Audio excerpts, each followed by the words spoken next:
You ever wonder what's really going on inside your body when you start to feel sick? I mean, it's not just random, right? It's actually a mystery. And in this explainer, we're going to see exactly how modern medicine plays detective to solve it. We've all been there, right? You get a fever, maybe a cough, that general feeling of being, well, just off. But what's actually happening deep inside? It might feel like total chaos, but it's not. It's a puzzle, a case with clues, culprits, and a crime scene. And medicine has gotten incredibly good at cracking that case. So let's just go with that. Let's think like detectives for a few minutes. Your body, that's the crime scene. And all those symptoms you're feeling, those are the first clues. But deep down, at the cellular level, a full-blown investigation is already underway. So where does any good detective start? Well, they examine the scene. For us, that means getting a handle on the body itself and the evidence that a disease leaves behind. Let's start digging. Okay, so meet our forensics team. This is pathology.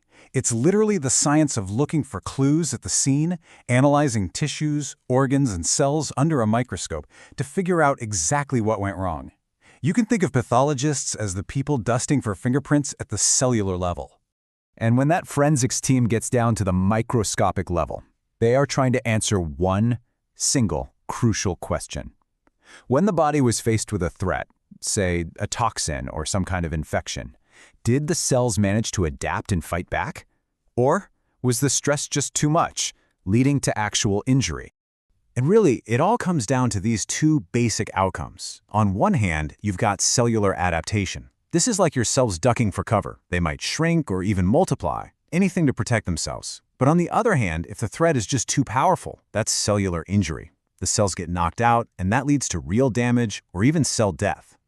So when that injury happens, the body immediately sounds the alarm. You know that redness, the swelling, the heat you feel? That's inflammation. And it's easy to think of it as the enemy, but it's not. It's your body's emergency services, the paramedics and the police, all rushing in to contain the damage and get the healing process started.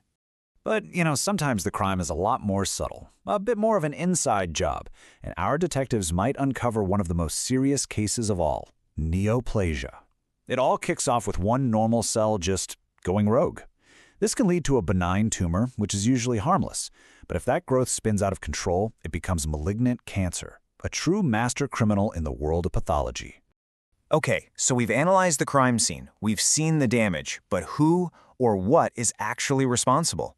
It's time to build a profile of our potential culprits. And this is where our second team of specialists comes in, the microbiologists. Think of them as the criminal profilers of this operation. Their job is to track down and identify any external invaders, all those tiny suspects that can break into the body and just wreak havoc. And here are our two most wanted. First up, we've got bacteria. These are fully formed, pretty complex cells that can actually reproduce all on their own. And then you have viruses. These guys are way smaller, basically just little packages of genetic code that have to hijack our own cells to make more copies. Two very, very different methods of operation. And of course, the rogues gallery is bigger than just those two.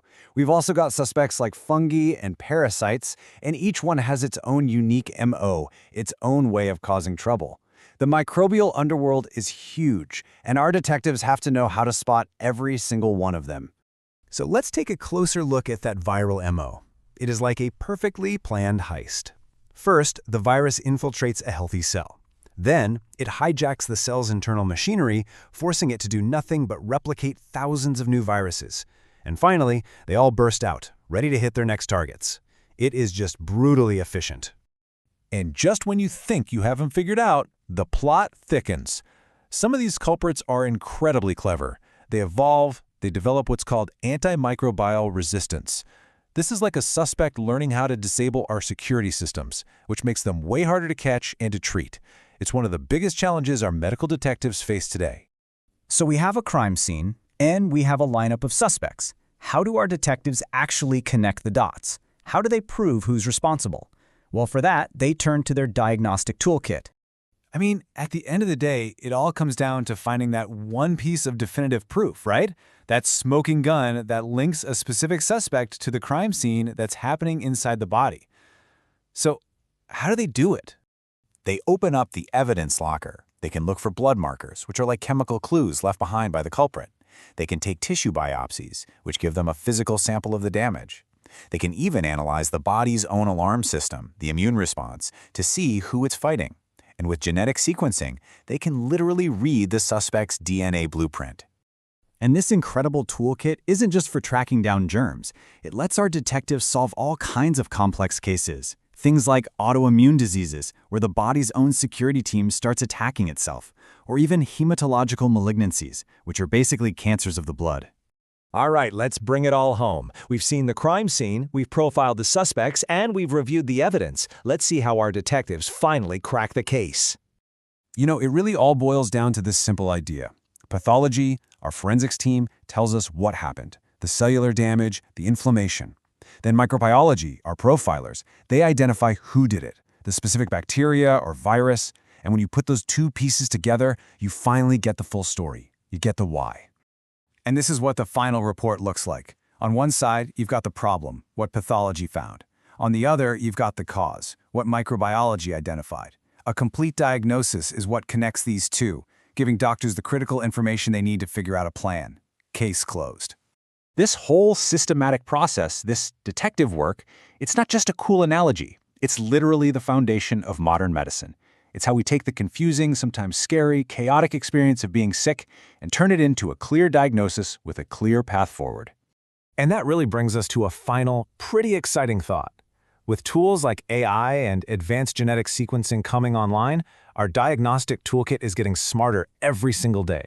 So it just makes you wonder, what mysteries, what diseases that seem unsolvable today will our future medical detectives be the first to unmask?